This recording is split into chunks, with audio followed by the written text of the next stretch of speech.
Hello दोस्तों, आज हम आपके लिए लेकर आए हैं कहानी का 7वां भाग। तो चलिए आगे की कहानी शुरू करते हैं। अर्णव ने कहा, आप बैठ रही है या मैं अपना तरीका आजमाऊं? अदिति चुपचाप कार में बैठ गई। दूसरी तरफ से अर्णव भी बैठा और कार की स्टीयरिंग थाम ली। तिरछी नजर से उसे एक बार देखा और अगले ही पल वो कार ड्राइव करने लगा। वो चुपचाप सिर झुकाए हुए बैठी थी। एक अनजान डर दिल में घर कर गया था। दिमाग शून्य हो चुका था, कुछ काम नहीं कर रहा था। उसे खुद पर बहुत ही गुस्सा आ रहा था, बहुत रोना भी। पर जबरदस्ती आंसू रोके बैठी थी, रोककर उसके सामने खुद को कमजोर नहीं दिखाना चाह रही थी। सच में वो बेवकूफ है। थोड़ा सा कोई हंस के बात कर ले, प्यार से बात कर ले तो उसके बातों में आ जाती है। अब तक खोए धोखे से उसे समझ जाना चाहिए था, पर फिर भी इतनी बड़ी गलती कैसे कर दी? और इस बार तो पहले से भी ज्यादा बुरी फंसी हूँ। निकलने का तो कोई रास्ता नहीं दिख रहा। अर्णव चुपचाप कार ड्राइव कर रहा था, पर बीच बीच में तिरछी नजरों से उसकी तरफ देख भी रहा था। वो तेजी से कार लेकर सीधा अपने होटल अपने सामने जाकर रोक दी। जब कार रुकी तब अदिति ने सिर उठाया और अब सामने बड़ा होटल देखकर सहम गई। मिथुन का घर नहीं है, हम यहाँ क्यों आए हैं? पूछने लगी, लेकिन उससे पहले ही अर्णव कार से उतरकर दूसरी तरफ जाकर डोर खोलते हुए बोला, निकलिए आप अभी भी। पर अदिति वैसे ही बैठी रही। उसने दोबारा कहा, पर फिर भी नहीं उतरी। तो अब की बार जोर से कहा, आपको सुनाई नहीं दिया? मैंने कहा उतरिए। तब वो चुपचाप कार से उतर गई। कलेजा धक धक हो रहा था, डर के मारे गला सूख रहा था, हाथ पैर ठंडे पड़ रहे थे। पर फिर भी वो सामान्य दिखने की कोशिश कर रही थी। Follow me. और वो होटल के अंदर गया। वो सर झुकाए उसके पीछे चलने लगे। होटल के अंदर जाते ही वहां काम करने वाले सारे कर्मचारी आश्चर्य से उन दोनों को देखने लगे। एक दो कर्मचारियों ने आंखों ही आंखों में इशारा किया और धीरे से कहा, दिया मैडम के जाने के बाद पहली बार सर दूसरे लड़की के साथ दिखे और इस होटल में लाए। मतलब समझ रहे हो ना? यहाँ यार पूरी जिंदगी बची, आखिर कब तक सिंगल रहते? अर्णव ने दोनों को बातें करते देख लिया और जोर से डपट दिया, तुम लोगों के पास कोई काम नहीं है? नहीं काम है तो छोड़ दो जॉब। इस तरह बैठे रहने के लिए पगार नहीं मिल रहा तुम लोगों को? सुनकर सबकी नजरें नीची हो गई। वहीं अदिति अब भी चुपचाप सिर झुकाए बैठी थी। उसने एक बार भी सिर उठाकर देखा नहीं। वो होटल के एक कमरे में गया, पर अदिति पीछे रह गई। वो कमरे के अंदर नहीं जा रही थी। अपने पीछे जब अदिति को आते नहीं देखा तो उसने मुड़कर कहा, अंदर आइए आप भी। उसका कलेजा मुंह को आने लगा, आंखों में आंसू बह गए, मन में बुरे बुरे ख्याल आ रहे थे। वो नाव में सिर हिलाने लगी। काफी रात हो रही है, ज्यादा समय नहीं है मेरे पास, तो नखरे कम कीजिए, जल्दी अंदर आइए। अब यहाँ से भागने का आप सोच भी नहीं सकती, और सोच भी इतनी है तो भी कुछ नहीं हो सकता, बस सोच कर ही रह सकती हैं। पर अदिति के कदम फिर भी नहीं उठे। वो इतने बोझिल हो गए थे कि चाहकर भी नहीं उठ रहे थे। वो कई बार होटल के अंदर कदम रखने के लिए पैर उठाती और फिर वापस पैर खींच लेती। ये देखकर अर्णव कमरे से बाहर एक पैर रखा और उसकी बांह पकड़कर झटके में कमरे में खींच लिया, फिर डोर बंद कर दिया।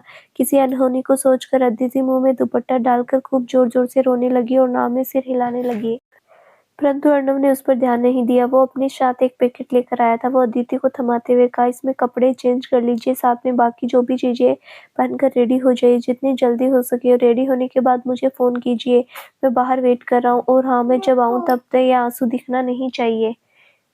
वैसे दिखेगा भी तो मुझे कोई फर्क नहीं पड़ता। आंसू बहाते बहाते जब थक जाओगी तो अपने आप चुप हो जाओगी, बोलकर वो कमरे से बाहर निकल गया। अदिति ने वो पैकेट लिया। उसके जाते ही झट से दरवाजा बंद कर दिया। इस पैकेट में क्या था बिना देखे ही उसे बेड पर जोर से फेंक दिया और झटपट आंसू पोंछकर वो कमरे में चारों तरफ नजर दौड़ाने लगी। होटल का ये एक बड़ा सा कमरा था जिसमें सारी सुख सुविधाएं थी। शायद अर्णव स्पेशली अपने लिए रखा था। तभी उसकी नजर हवा में धीरे धीरे हिल रहे महंगे पर्दे पर गई। वो भागकर वहां गई तो ये एक बालकनी था जिसमें फुल विंडो था। वो खुश हो गई। तुरंत खुलकर नीचे झांक कर देखा तो वो सन्न रह गई। वो होटल के फर्स्ट फ्लोर पर ही थी, परंतु खिड़की में पूरा महीना तार लगा हुआ था जिससे उतरना पॉसिबल नहीं था, और नीचे गार्ड सब खड़े थे जहां से निकलना भी नामुमकिन था। अपने सामने कोई उपाय नहीं देखकर अदिति चुपचाप उसके कहे अनुसार रेडी होने, तभी उसकी नजर दूसरे विंडो पर गई जो छोटी थी थोड़ी, पर उससे आसानी से बाहर निकला जा सकता। उसने विंडो से नीचे जाकर देखा तो अभी पीछे की तरफ निकलती थी। उधर भी मेन रोड था, पर वहां गार्ड्स नहीं दिख रहे थे। अदिति ने राहत की सांस ली और मन ही मन कहा, तू डाल डाल तो मैं पात पात में भाग कर रहूंगी, तुम्हारे चंगुल से छुटकर आजाद होकर रहूंगी, मन में बोला और धड़ाम से कूद विंडो से बाहर कूद गई। भले ही फर्स्ट फ्लोर था लेकिन ऊंचाई तो थी, नीचे पक्की फर्श भी थी, तो उसे चोट बहुत जोर की आई। दोनों हाथ में चोट लगी ही, दोनों घुटने ज़मीन पर लगे तो वहाँ भी भयंकर चोट लगी और मुँह से आह निकल गई। लगता है ज़्यादा ज़ोर से चोट लग गई। देखिए कहीं हाथ-पैर फ्रैक्चर तो नहीं हुए या कहीं स्किन छिल तो नहीं गया। फर्स्ट एड बॉक्स लेकर आऊँ? नहीं, उसकी ज़रूरत नहीं होगी। ज़्यादा ज़ोर से नहीं लगी। अपने दोनों घुटनों को देखते हुए अदिति के मुँह से अनायास ही निकल गया। फिर आवाज़ को गौर करते हुए सिर उठाकर देखा तो उसके हाथ-पैर फूलने लगे। सामने कोई और नहीं, अर्नव ही खड़ा था। अदिति के मुँह से एक आवाज़ नहीं निकली। वह थूक निगलते हुए अर्नव की तरफ देखने लगी। बार-बार मना करता हूँ उसके बावजूद आप क्यों करती रहती हैं? नहीं भाग पाएंगी। फिर अपनी घड़ी की तरफ देखते हुए कहा, बहुत लेट हो रहा है, 5 मिनट के अंदर रेडी हो जाइए वरना। अदिति ने तुरंत उसकी तरफ नज़र उठाकर देखा, वरना ये कि मैं तब आपको रेडी करूँगा, मंजूर है? सुनते ही अदिति तुरंत होटल के कमरे की तरफ तेज-तेज कदमों से बढ़ गई। 1 मिनट, आप मेन डोर से कैसे जाएंगी? वो तो अंदर से लॉक है, कैसे खुलेगा? अदिति सकपकाकर वहीं खड़ी हो गई। लीजिए मेरे पास चाबी, इससे डोर खोलिए और जल्दी से रेडी हो जाइए। अदिति ने चाबी ली और झटपट डोर खोलकर कमरे में गई। फिर डोर बंद गया। लगता है इस बार भगवान भी साथ नहीं है। वो भी नहीं कि मुझे इसे चंगुल से उभारना चाहती। चलो अब जो होगा देखा जाएगा। इसकी बात मानने के अलावा कोई उपाय भी नहीं है। तब उसने पैकेट खोलकर देखा तो उसमें लाल रंग की एक साड़ी थी, एक चेन और लाल रंग की चूड़ी। एक वह चुपचाप पहनकर बैठ गई। इधर दूसरे कमरे में सोफे पर अर्णव बैठा कुछ सोच रहा था। अनायास ही दिमाग पिछली यादों में खो गया। अनु, सुन रहे हो तुम? देखो मैं अभी से बोल रही हूँ। अपनी शादी में संदीप खोसला का डिजाइन किया हुआ लहंगा लूंगी। बेड पर लेटी दिया फोन चलाते हुए बोल रही थी। अरे सुना तुमने? क्या कर रहे हो तुम? मेरी बात सुन भी रहे हो, सिर्फ लैपटॉप और फाइल में नजरें गड़ाए हो? हाँ सुन रहा हूँ मेरी जान, तुम बोलो तो। अर्णव लैपटॉप में नजर गड़ाए हुए ही बोला। दिया समझ गई वो मेरी बातें नहीं सुन रहा है। वो मोबाइल साइड में रखी उठकर बैठते हुए कहा, चलो बोलो मैंने अभी क्या कहा? अब अर्णव ने उसकी तरफ देखा। वो वाकई में नहीं सुना था दिया ने उसे क्या कहा था, क्या पूछा था। अरे ऐसे मेरा मुँह क्या देख रहे हो? चलो बोलो मैंने क्या कहा तुम्हें? यही कि कल तुम्हें हॉस्पिटल लेकर जाना है चेकअप के लिए। दिया ने अपना सिर पीट लिया। वो गुस्से में बेड से उतरी और सारी फाइलें इधर से उधर कर दिया और लैपटॉप हाथ में ले लिया। फेंक दूंगी इसे। तुम सारा दिन बस इसी में घुसे रहते हुए, अपने बिजनेस में, अपने काम में जरा भी ध्यान नहीं मुझ पर। शादी से पहले ये हाल है तो शादी के बाद क्या होगा? कैसी बातें कर रही हो? अपने काम के साथ साथ तुम पर भी पूरा ध्यान है मेरी जान। ऐसा मत बोलो। क्यों नहीं बोलूं? अभी अभी तुम्हें तुमसे क्या कहा वही याद नहीं? अरे जरा एक इम्पोर्टेंट मीटिंग है 2 दिन बाद, इंटरनेशनल क्लाइंट है तो वही देख रहा था, इसीलिए ध्यान नहीं दिया। बोलो ना मेरी जान, क्या बोल रही थी? अर्णव ने उसे अपनी गोद में बिठाते हुए कहा, मैं बोल रही थी कि अपनी शादी में मैं संदीप खोसला से अपनी वेडिंग ड्रेस डिजाइन करवाऊंगी। ठीक है, और कोई बात? और भी बहुत बातें हैं, तुम सुनोगे तब ना। मैं सुनूंगा, सब सुनूंगा और सिर्फ तुम्हारी ही सुनूंगा। आखिर इकलौती तुम ही हो मेरी लाइफ में। कहाँ 2-4 और है जो मेरा ध्यान इधर उधर जाएगा? बोलकर अर्णव हंसने लगा तो दिया ने एक मुक्का छाती पर मार दिया। दोबारा ऐसी बातें मुंह से निकाली ना तो सच्ची बोलती हूँ मुंह तोड़ दूंगी तुम्हारा। मैं तुम्हारी लाइफ में इकलौती थी, हूँ और रहूंगी, समझे तुम? तो दूसरों को लाने मेरी जगह देने की सोचना भी मत कभी। अरे मेरी जान, क्यों इतना नाराज हो रही हो? मैं तो बस मजाक कर रहा था। तुम्हारे अलावा किसी के बारे में मैं सोच भी नहीं सकता। बोलते हुए अर्णव उसके बेबी बम पर अपने होठ फिराने लगा। मैं तो बोल रहा था कि चौथा महीना लग ही गया है तुम्हारा, 5 महीना और रुक जाते हैं। जब हमारा बेबी आ जाएगा फिर हम शादी करेंगे। हमारे फेरे और फोटो में हमारे बच्चे भी रहेंगे, ताकि कल को फोटो देखे तो उसे भी लगे कि मम्मी पापा की शादी में हम भी थे। कैसे बेशर्म हो तुम, जरा भी शर्म नहीं आती ऐसी बातें करते हुए? एक तो शादी से पहले ये कांड करके बैठे हो, अब चाहते हो मैं इसकी दुनिया में आने के बाद शादी करूं? नहीं, बिल्कुल नहीं। मुझे इसी महीने में शादी करनी है। एक तो वैसे ही दिन पर दिन मेरा वजन बढ़ रहा है, पूरा महीना आते आते बहुत मोटी हो जाऊंगी। फिर कितना भी वेट लॉस करूंगी वो फिगर नहीं आएगा जो मैं चाहती हूँ। अच्छा ठीक है, जैसा आप चाहेगी वैसा होगा, पर फिलहाल हम सिंपल सादे तरीके से बेहद कम गेस्ट को बुलाकर शादी करेंगे। तुम अच्छे से बच्चे को जन्म दे दोगे, उसके बाद हम बड़ी पार्टी रखेंगे, रिसेप्शन रखेंगे। सुनकर दिया ने मुंह बना लिया। अर्णव ने उसका चेहरा अपने हाथों में लेते, ऐसे मुंह मत बनाओ बच्चा, आपकी तबीयत ठीक नहीं रहती इसीलिए बोल रहा हूँ। तब दिया ने हाँ में सिर हिला दिया। अर्णव के गले में कसकर लग गई। ओ इतना प्यार, जाइए बेड पर आराम कीजिए, मुझे काम करने दीजिए। नहीं तो इस तरह आप चिपकती रही तो मेरा मूड बदल जाएगा, फिर कुछ होगा भी नहीं। दिया उसे अलग होकर उसकी आंखों में शरारत भरी नजरों से देखा और तुरंत आगे बढ़कर अपने होठ ढक दिए। फिर कुछ देर बाद लगते हुए बोले, चाहे कुछ भी हो जाए मेरी जगह किसी को मत देना कभी। अरे क्यों इतना सीरियस हो रही हो? मैं तो बस मजाक कर रहा था। तुम्हारी जगह कोई नहीं ले सकता, कोई नहीं आएगी, एक ही इनफ है, दो नहीं संभाल सकता मैं। तब दिया ने हंसते हुए उसका गाल खींचकर बेड पर चली गई। बेड पर लेटे हुए कहा, बहुत क्यूट हो तुम सच्ची, आई लव यू टू जान, बोलकर मुस्कुराते अर्नव अपने काम में लग गया। दिया सो गई, तभी कानों में आवाज गूंजी, अर्नव, अर्नव बचा लो मुझे। सुनकर वो चीख गया, अपनी यादों से बाहर आया। वो पसीना पसीना हो चुका था, आंखें आंसू से भीग चुकी थी। नहीं नहीं, ये मैं क्या करने जा रहा हूँ? अपनी दिया को चीट करने जा रहा हूँ। नहीं नहीं, चाहे कुछ भी हो जाए किसी और को मैं अपनी लाइफ में नहीं ला सकता। मैंने प्रॉमिस किया था, उसकी जगह मैं किसी को नहीं दे सकता तो नहीं दूंगा, कभी नहीं, किसी को भी नहीं। लेकिन दादाजी की जिद अरमान वो कैसे पूरे होंगे? हाँ जरूर होंगे, हाँ होगा, जरूर होगा। मन में बोलते हुए उसने घड़ी की तरफ देखा, बहुत देर हो गई थी। अरे अब तक तो वो तैयार हो गई होगी, जाकर देखो। मन में बोलते हुए वो रूम का दरवाजा नॉक किया, लेकिन दरवाजा नहीं खुला। उसने फिर नॉक किया, लेकिन फिर भी दरवाजा नहीं खुला। ओ कहीं ये लड़की फिर से तो नहीं भाग गई। उसने दरवाजे को जोर से धक्का दिया तो दरवाजा तुरंत खुल गया। क्योंकि वो अंदर से लॉक नहीं था, वो झटके में कमरे के अंदर गया और अंदर अदिति को देखकर वो शॉक्ड रह गया। जैसा उसने कहा था बिल्कुल वैसा ही रेडी होकर चुपचाप वो नजरें झुकाए बैठी हुई थी। तभी अदिति ने नजर उठाकर देखा तो अचानक दोनों की नजरें मिल गई। अदिति ने तुरंत नीचे नजरें कर ली, पर अर्नव की नजरें उस पर ठहर गई। वो कुछ देर तक यूं ही देखता रह गया। सिंपल सी साड़ी, चूड़ी, बिंदी में गजब की खूबसूरत लग रही थी, लेकिन चेहरे पर जरा भी दुल्हन वाला नूर नहीं था, रौनक नहीं थी। वो बेहद उदास और मजबूर लग रही थी। उसे इस तरह देखकर अनुभव अर्नव का दिल रो पड़ा। ओ गॉड, मैं क्या करना चाह रहा था, क्या कर दिया? सही कहा मिस्टर खन्ना ने, जिस पर मेरी परछाई पड़ जाए उसका बर्बाद होना तय है। 2 दिन पहले तक हंसती खिलखिलाती कितनी प्यारी लग रही थी, और आज देखो किस तरह मजबूर है, एक शब्द बोल नहीं पा रही। आप तैयार हो गई तो उठिए। वो सिर झुकाए चुपचाप उठ खड़ी हुई, खुद को बहुत मजबूर और असहाय महसूस कर रही थी। जी, मैं आया एक बार फिर कहती हूँ, ये शादी से इनकार करती हूँ, लेकिन ना तो हिम्मत हुई और ना ही कहने का कोई फायदा था, तो चुपचाप ही रही। तभी अर्नव ने कहा, उस पैकेट में फूल की 2 माला भी निकाली। उसे अदिति एक बार फिर थूक निकलते हुए कांपते हाथों से फूल की माला निकाल कर लेकर आ गई। हाँ, एक आप लीजिए, एक मुझे दीजिए। तब अदिति ने एक माला अपने पास रखा, उसके हाथों में थमा दिया। वो सिर झुकाकर खड़ी हो गई। अर्नव ने अपने हाथ का माला खुद ही अपने गले में डाल लिया, पर अदिति ने उसे ऐसा करते हुए नहीं देखा। वो सिर झुकाकर खड़ी रह गई। चलिए आप भी अपना माला पहन लीजिए। तब अदिति ने नजर उठाकर अर्नव की तरफ देखा। उसे अपने गले में माला पहने देखकर चौंक गई। हाँ, खुद ही पहन लीजिए। अदिति कुछ समझ नहीं पा रही थी। अरे आपके कान सही सलामत तो है ना? मैंने कहा माला पहनिए तो पहन लीजिए, बहुत देर कर दी आपने पहले ही, या बहुत देर मत कीजिए। अदिति ने फूल का माला अपने गले में डाल लिया।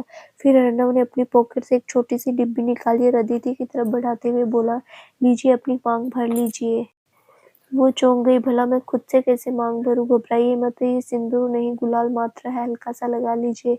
दादू इतना नोटिस करेंगे नहीं, बाकी किसी को पूछने की हिम्मत नहीं। अदिति एक बार फिर गुमसुम खड़ी रह गई, समझ नहीं पा रही थी आखिर ये अर्नव सिंघानिया चाहता क्या है। अरे जल्दी से लगाओ, मैंने शादी की बात क्या कह दी? तुम सपने देखने लगी क्या? खुद को इतना खुशकिस्मत मत समझो कि अर्नव सिंघानिया से तुम्हारी शादी हो जाए, और मुझे इतना बदकिस्मत मत समझो कि मैं तुमसे शादी कर लूं, तुम मेरी पत्नी बन जाओ। अदिति को सुनकर थोड़ी राहत मिली। फिर मन ही मन बोली, शादी नहीं करनी तो फिर शादी का नाटक क्यों, झूठी दुल्हन क्यों बनूं, मैं यूं ही चली जाती। क्या हुआ, क्या सोच रही हो? शायद यही कि जब शादी नहीं करनी तो फिर ये सब क्यों? तो इसीलिए आपको मेरे घर में मेरी पत्नी बनकर रहना पड़ेगा। आपको दिखाना है कि आप मेरी पत्नी, पर वास्तव में आप एक केयर टेकर का काम करेगी, दादू की देखभाल करेंगी और समय पर आपका पेमेंट मिल जाएगा। और हाँ, ये बात घर में किसी को भी पता नहीं चलनी चाहिए, खासकर दादू को तो बिल्कुल भी नहीं। सुनकर अदिति ने राहत की सांस ली, तुरंत हाँ में सिर हिला दिया। फिर उसने तुरंत गुलाल की डिब्बी खोली, हल्का सा गुलाल वो मांग के नीचे ही लगा लिए। चलिए आइए मेरे पीछे, बोलकर अर्नव निकल गया तो अदिति उसके पीछे हो चली। लेकिन अर्नव तुरंत रुक गया और बोला, पीछे नहीं, बगल में आइए और अपने हाथ मेरे हाथों में दीजिए। अदिति ने अपना हाथ आगे बढ़ाया, पर अर्नव जैसे ही पकड़ने लगा तो उसे तुरंत पीछे खींच लिया। अरे अपना हाथ दीजिए और टेंशन मत लीजिए और ना ही खुश होइए, मुझे कोई शौक नहीं आपका हाथ पकड़ने का। यहाँ पर सारे स्टाफ हमें ही देखेंगे, तब उन सबको कुछ भी गलतफहमी नहीं होनी चाहिए, बस चलिए। अदिति ने हाँ में सिर हिला दिया, फिर अपना हाथ अर्नव के हाथों में दे दिया। अर्णव ने उसका हाथ थाम लिया और होटल से निकलने लगा। सारे स्टाफ कर्मचारी आश्चर्य से दोनों को देखने लगे। चेहरे पर इस्माइल रहे। अर्णव ने जैसे ही कहा तो अदिति होली से मुस्कुरा उठी। तभी अर्णव सारे स्टाफ को डपटते हुए कहा, ये बातें मीडिया में नहीं आनी चाहिए वरना तुम लोगों की खैर नहीं। सबने अपना सिर झुका लिया। वो बाहर निकला और कार में बैठ गया। फिर अदिति को भी बैठने का इशारा किया तो वो भी कार में बैठने लगी। तभी उसने एक बार फिर कहा, देखिए हो सकता है वहां पर एक आध रश्मि हो जैसे गृह प्रवेश मुँह दिखाई जैसे, तो शांत रहिएगा और आप निश्चिंत रहिए। आप वहां पर एक एम्प्लॉय के तौर पर जा रही है। ये नकली बहू बनने के लिए आपको एक्स्ट्रा पेमेंट भी मिलेगा, पर हाँ वहां से भागने की कोशिश करेंगी आप तो फिर मुझसे बुरा कोई नहीं होगा। बहुत बख्श दिया आपको अब और नहीं। अदिति ने हाँ में सिर हिला दिया। फिर वो दोनों कार में बैठे और घर के लिए विदा हो गए। घर पहुंचते पहुंचते लगभग आधी रात बीत चुकी थी। अर्णव ने कार से उतरने से कुछ मिनट पहले ही चुपचाप हरी काका को फोन किया तो उसके साथ आशा जी भी तुरंत आरती की थाली लेकर आए। आरती उतारी, फिर चावल भरा कलश रखने लगी तो अर्णव ने कहा, काकी हटाइए इसे, ये सब करने की जरूरत नहीं, मुझे बहुत नींद लगी और भूख भी। बोलकर अदिति का हाथ हमें अंदर आ गया तो आशा काकी ने चावल से भरा लोटा पीछे हटा दिया। हम दादू से आशीर्वाद लेने जा रहे हैं, तब तक कुछ हल्का सा बना दीजिए, हम दोनों खा लेंगे।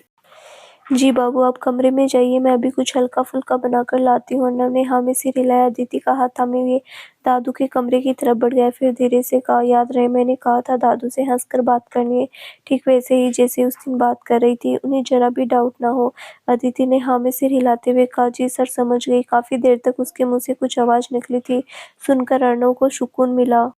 अदिति का हाथ थामे अर्णव दादाजी के कमरे की तरफ बढ़ गया। एक सेकंड रुको, अभी इतनी रात के उनके कमरे में जाना ठीक नहीं रहेगा, वो सो रहे होंगे। एक बार उनकी आंख खुल जाए तो फिर खुशी के मारे दोबारा नींद आएगी नहीं, तो चलो छोड़ो, सुबह मिलेंगे हम। बोलकर अर्णव ने उसका हाथ छोड़ दिया। वहां से अपने कमरे की तरफ बढ़ने लगा, पर अदिति समझ नहीं पाई वो कहाँ जाए, क्या करे। तभी हरी काका ने कहा, बाबूजी बड़े साहब जाग रहे हैं। अभी जब आपने फोन किया तभी वो आपके बारे में पूछ रहे थे कि कहाँ चले गए। उन्होंने शायद आपको फोन भी लगाया पर फोन नहीं लगा। ठीक है, हम जाते। एक बार फिर उनका हाथ थामा कमरे के अंदर चला गया। कमरे में डिम लाइट ऑन थी। दादू अपनी आंखें बंद किए हुए थे। अर्णव सिर के पास बैठ गया, वहीं अदिति पैर के पास बैठी रही। अर्णव ने दादू के सिर पर हाथ फेरते हुए हौले से आवाज लगाई, दादू, पर उन्होंने आंखें नहीं खोली। सर, अदिति ने भी आवाज लगाई तो अर्णव ने इशारा किया, सर नहीं दादू बोलो। तभी दादू की भी आंखें खुली। कौन? अनु है? जी दादू। अर्णव, कहाँ चला गया था बेटा? कहीं नहीं दादू, बस आपकी आज्ञा का पालन करने। देखिए, आंखें खोलिए तो कौन है आपके सामने। तब उन्होंने धीरे से आंखें खोली तो सीधा अदिति पर नजर पड़ी। तभी अर्णव ने उठकर लाइट ऑन कर दी।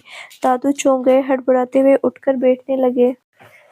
आराम से दादू, बोलकर अर्णव ने उन्हें उठाकर बिठा दिया। अरे बेटा, ये कौन है दुल्हन की लिबास में? बहू आपकी। और कौन? बहू? इतनी जल्दी तूने शादी भी कर ली, या फिर तू इतनी रात के किसी को भगा कर ले आया, उसे उठा कर ले आया घर में? मैंने कहा तुमसे बहू चाहिए, इसका मतलब ये नहीं कि तुम जबरदस्ती किसी को ले आओगे। ये तुमने क्या किया बेटा? दादू क्या बोल रहे हैं आप? मैं किसी को भगाकर नहीं लाया, पूरे रीति रिवाज के साथ शादी करके लाया हूँ, उसी से जो आपकी बहू के रूप में पसंद की थी। तो चलिए हमें अपना आशीर्वाद दीजिए। और तब दोनों ने एक साथ दादू के पैर छू लिया। जीते रहो बेटा, तुम दोनों को भगवान हमेशा खुश रखे, हमेशा साथ बनाए रखे और तुम्हें भगवान सद्बुद्धि दे। और हाँ बहू, अभी तो रात हो गई, अभी आराम करो, कल मैं तुम्हें तुम्हारा नेक देता हूँ बेटा। वाह दादू, बहू को नेक और मुझे, ये मत भूलिए कि बहू मेरी वजह से घर में आई है। अरे तू कितना बोलने लगा, मुझे याद है तुम्हें क्या देना है। क्या देंगे दादू? बताइए बताइए, जल्दी बताइए। अब मैं तुम्हें वो सारी जिम्मेदारी सौंप दूंगा जो अब तक मैं ढो रहा हूँ। दादू, ये मुझे नहीं चाहिए, चुप कर। और हाँ, सबसे बड़ी जिम्मेदारी तुम्हारी यह है कि बहू को समय दोगे तुम। दादू, दो तरह की बातें कर रहे हैं आप। मुझे जिम्मेदारी भी सौंप रहे हैं सारी चीज की और फिर इसे समय देने के लिए बोल रहे हैं, तो कैसे होगा? मैं तो तबाह हो जाऊंगा। बेटा, ये तो ब्याह से पहले सोचना चाहिए था, अब तो जिम्मेदारी तुम्हें निभानी पड़ेगी। वाह दादू, आप भी ना अच्छा फंसाए मुझे। वाह दादू, आप भी ना, क्या गलत कहा? ब्याह के बाद जीवन तबाह होता ही है, सिर्फ तुम्हारा नहीं सबका होता है। ब्याह का पर्यायवाची शब्द ही तबाह है। तो अब ज्यादा सवाल जवाब नहीं, दोनों अपने कमरे में जाओ और हमें भी सोने दो। वैसे बेटा, इससे तुम्हें ज्यादा परेशान तो नहीं किया ना? सारी रस्में अच्छे से निभाया? जी जी सर। मुझसे एक बार फिर निकल गया तो उन्होंने धीरे से चिमटी खा ली। जी जी दादू, थोड़ी थोड़ी ज्यादा शादी थोड़ी जल्दबाजी में हो गई, पर रुको, तुम दोनों का रिसेप्शन मैं अपने तरीके से करूँगा। ग्रैंड रिसेप्शन होगा। अदिति को कुछ नहीं सूझा तो बोलने को, तो बस मुस्कुरा कर रह गई। बहुत सिंपल तरीके से तुम दोनों की शादी हो गई। कितने शौक अरमान होंगे तुम्हारे भी। कोई बात नहीं, दादू का आशीर्वाद मिल गया वही काफ़ी है। मेरा आशीर्वाद तो तुम दोनों के लिए हमेशा है। देखो, रात काफ़ी हो गई है, तुम लोगों को भूख लग गई होगी, कुछ खाना है? हाँ दादू, मैंने बोल दिया हरी काका को कुछ हल्का फुल्का बना रहे। ठीक है बेटा, आराम करो, मुझे भी आराम करने दो, कल सुबह हम मिलेंगे, बोलकर दादू वापस बिस्तर पर लेट गए और अर्नव कमरे से बाहर निकलकर किचन में आ गया। काका, बन गया खाना? हाँ बाबू, मूंग दाल की खिचड़ी बनाई है। ठीक है, दीजिए, मैं अपने कमरे में चला जाता हूँ। और बहू रानी के लिए वो शायद दादू के कमरे में ही है, एक बार देख लीजिए आप, बोलकर अर्नव खाना लेकर अपने कमरे में आ गया। लेकिन अदिति को नहीं कहा आने के लिए कमरे में, तो उसने भी ना तो पूछा ना उसके पीछे गई। वो वहीं सोफे पर बैठ गई। तभी हरी काका कमरे में, बहू रानी खाना खा लीजिए, उसने नाम में सिर हिला दिया तो हरी काका वापस आ गए। अब तक अर्णव ने भी अपना दरवाजा बंद कर लिया था, तो हरी काका एक बार दरवाजे की तरफ देखा, फिर अपने कमरे में चले गए। दादू सोने लगे तो एक बार फिर आंख खोलकर बोले, बेटा अपने कमरे में जाओ, चेंज कर लो। जी दादू, जा रही हूँ, अब सोइए ना, मैं कुछ देर यहीं बैठी हूँ। ठीक है बेटा। फिर दादू सो गए। लेकिन अदिति वहीं बैठी मन सोच रही, अरे ये तो चले गए, मुझे बताया नहीं, मैं कहाँ रहूंगी, अब मैं यहाँ से कहाँ जाऊँ, किस कमरे में जाऊँ, किससे पूछूं, इन्हें भी कैसे बुलाऊं। हरी काका भी चले गए, अब मैं क्या करूँ। दिसंबर का महीना था, ठंड भी काफी लग रही थी। दादू के कमरे का हीटर ऑन था, कमरा गर्म था, तो अदिति वहीं सोफे से सिर टिकाकर बैठी रह गई। अब तक वापस दादू भी सो गए थे।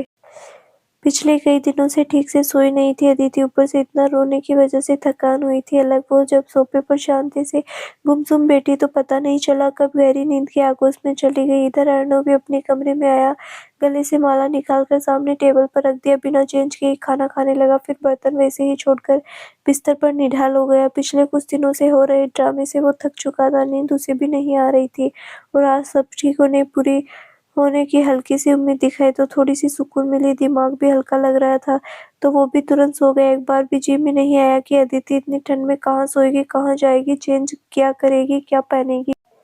देर रात को सोई अदिति की आंख सुबह नहीं खुली। वहीं दादाजी की जब आंख खुली तो सबसे पहले सामने सोफे पर ही अदिति को सोते देखा तो वो चौंक गए। बहू रात भर यहीं सो रही थी। हरी को आवाज देने लगे, लेकिन तब तक हरी काका खुद आ गए, परंतु जब सोफे पर दुल्हन को देखा तो वो पीछे हट गए। तब दादू ने अंगुली से बाहर जाने के लिए इशारा कर दिया तो तुरंत वापस चले गए।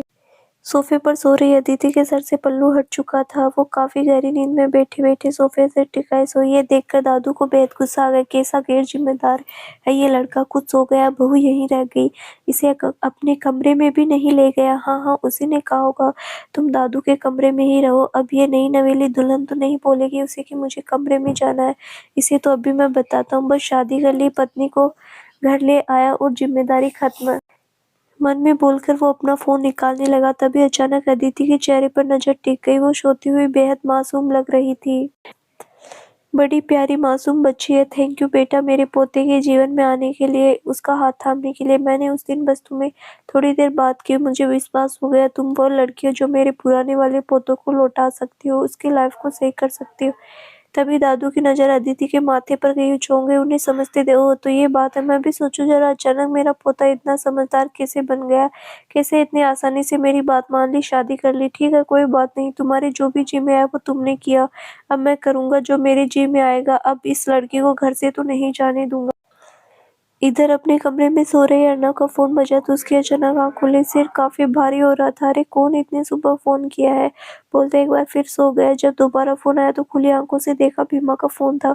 उसने रिसीव किया, कान में फोन लगा लिया। सामने से भीमा ने कहा, हेलो भाई, आज के आज ही यूएस के लिए निकलना होगा, वहाँ जरूरी मीटिंग बुलानी पड़ेगी। मुझे भी खबर लगा कि जयंत उधर ही बैठा है और शांत नहीं है, अब वो सारे इन्वेस्टर को अपनी तरफ आकर्षित कर रहा है। पर अर्णव की नींद अच्छी तरह से नहीं खुली थी, तो ये क्या बोल रहा कुछ समझ नहीं आया। हेलो भाई, सुन रहे हो ना भाई, कहाँ, कल रात को फोन ट्राई करा, लग नहीं रहा था, कहाँ हो, घर पर हो या बाहर हो। अरे यही हो, बोलो ना क्या हुआ, अर्णव ने अधखुली आंखों से पूछा। तो भीमा ने सारी बातें फिर दोहराई। अब अर्णव की आंखें अच्छे से खुली, उठकर बैठते हुए कहा, ठीक है, तुम मेरे जाने की तैयारी करो, मैं आज ही निकलता हूँ।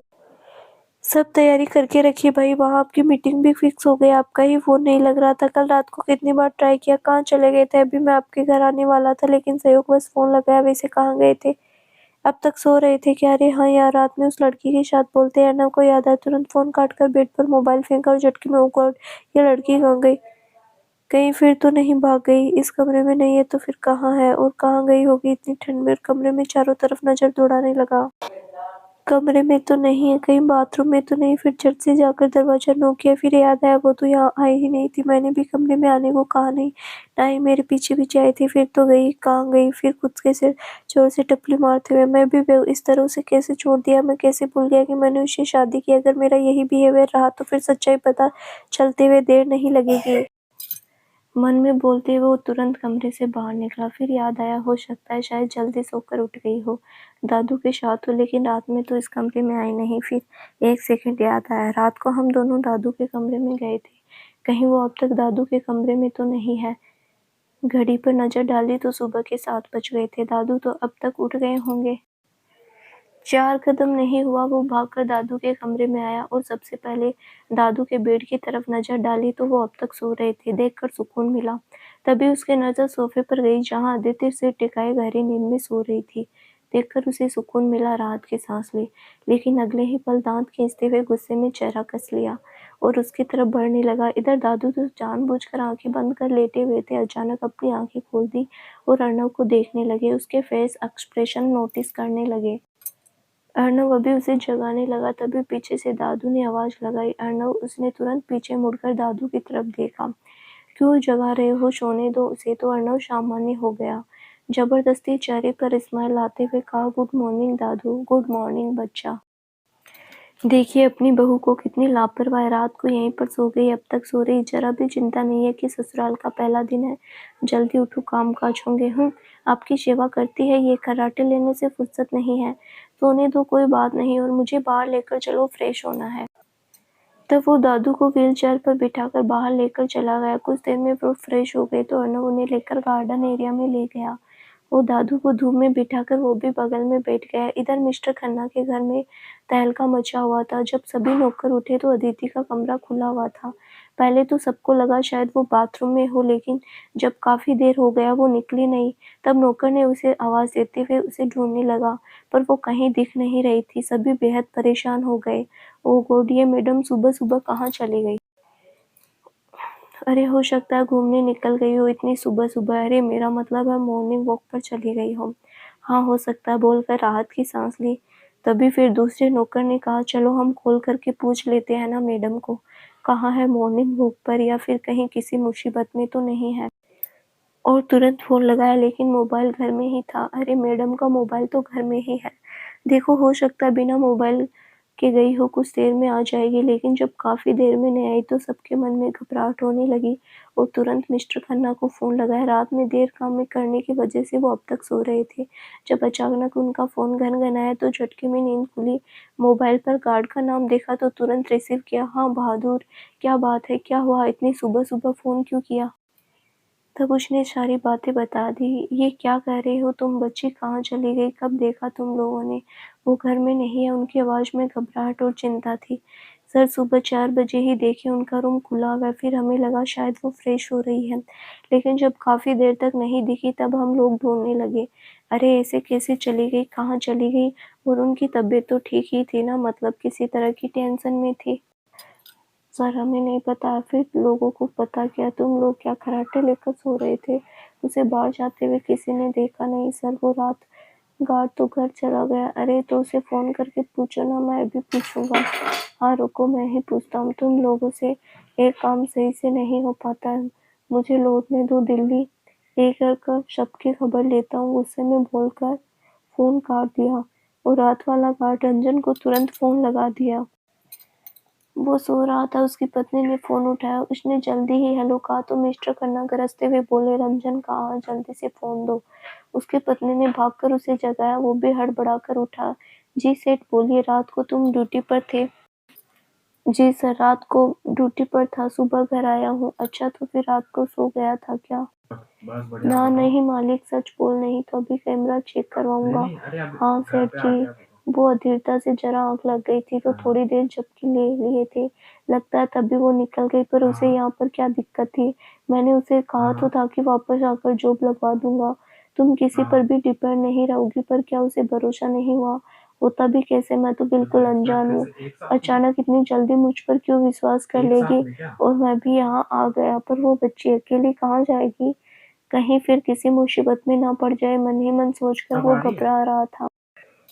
नहीं नहीं, मैंने उसे अपनी बेटी मान लिया है, उसे ऐसे नहीं छोड़ सकता। मैं आज ही दिल्ली के लिए निकलता हूँ, लेकिन उससे पहले गार्ड को बोलता हूँ कैमरा चेक करने के लिए। कितने बजे रात को निकली है या सुबह में कब निकली है पता चल जाएगा। फिर गार्ड को फ़ोन लगा दिया। इधर अर्नव वापस अदिति के पास आना चाह रहा था, लेकिन दादू के पास से उठकर वो आ नहीं पा रहा था। इधर दादू ने देखा अर्नव को तो पूछा, सब ठीक ठाक है बेटा? जी दादू, सब ठीक है, कुछ ज़्यादा ही जल्दी है। शादी नहीं कर ली तुमने? बड़ी जल्दी बात मान ली मेरी। कैसी बातें कर रहे दादू? आपके पास अल्लाह मेरा और भी कौन, और कैसे नहीं मानता?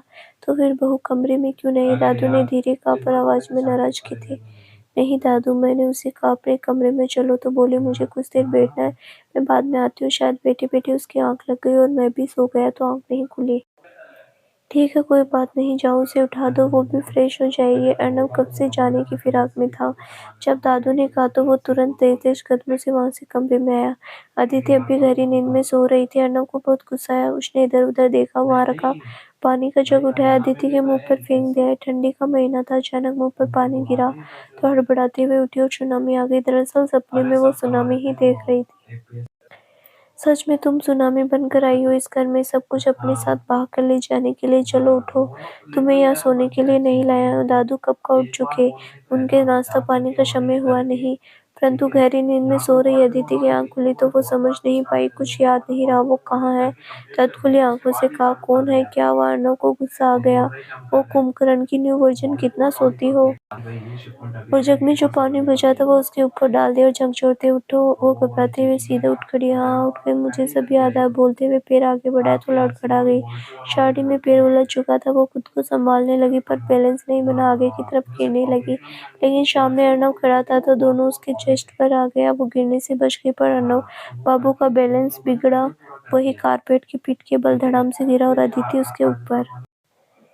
इधर अर्नव ने जब अचानक फोन काट दिया तो भीमा सोचने लगा, क्या हुआ भाई को फोन बिना कुछ बोल क्यों काट रहे? इतना इम्पोर्टेंट मीटिंग है, बातें हैं, वो सीरियस क्यों नहीं हो रही? उन्हें जाना होगा वरना बहुत लॉस होगा उनका, घाटे में चले जाएंगे वो दोबारा फोन करने लगा। फोन छोड़ दिया और तुरंत अर्नव के घर के लिए निकल पड़ा। सुबह का समय था तो उसे पता था वो दादू के पास ही होगा। धूप में गार्डन एरिया में बैठा होगा तो सीधे वहां चला गया। दादू के पास जाकर प्रणाम किया। कुछ देर बातें करने के बाद वो इधर उधर देखने लगा तो दादू ने बता दिया कि अर्नव ने अपनी बेचमेंट के साथ रात को शादी के बंधन में बंध गए दोनों। ये सुनकर वो चौंक गया। तो दोस्तों आगे क्या होगा जानने के लिए इस कहानी का अगला भाग जरूर देखिए, जो बहुत जल्दी ही इस चैनल पर प्रसारित किया जाएगा। धन्यवाद।